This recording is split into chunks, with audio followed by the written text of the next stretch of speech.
সুপ্রতিষ্ঠিত ১১ জন নাগরিকের গর্বিণী মাকে সম্মাননা জানালো ইউনিভার্সাল মেডিকেল কলেজ হাসপাতাল। দুপুরে মহাখালীর রাওয়া কনভেনশন সেন্টারে আয়োজিত এই অনুষ্ঠানে উত্তরীয় পরিয়ে সম্মান জানানো হয় গর্বিণী মায়েদের। পরে ফুল আর ক্রেস্ট তুলে দেওয়া হয় মায়েদের হাতে। এ সময় প্রত্যেক সন্তান তাঁদের অনুভূতি ব্যক্ত করেন। প্রশাসন, আইন, শিক্ষা, সাংবাদিকতা, সঙ্গীত, অভিনয় সহ ১১ ক্যাটাগরিতে সম্মাননা জানানো হয় মায়েদের।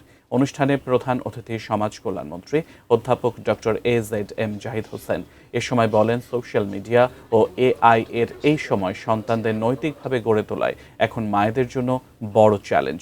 আয়োজনের এই সামাজিক উদ্যোগ অব্যাহত রাখার কথাও জানান প্রতিষ্ঠানটির চেয়ারম্যান প্রীতি চক্রবর্তী।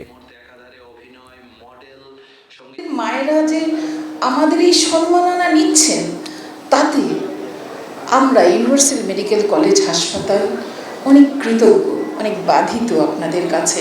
এমন একটি সময় আমরা বসবাস করছি, সত্যিকার অর্থে আমাদের জেনারেশন যেটি বলেন আর আগামী প্রজন্মের কথাই বলেন, তাদের অবস্থা কোন দিকে যাবে সেটি নির্ধারণ করা বা নিয়ন্ত্রণ করা এই মায়েরা যত সহজে পেরেছেন, সামনের মায়েরা এত সহজে পারবেন বলে আমার মনে হয় না।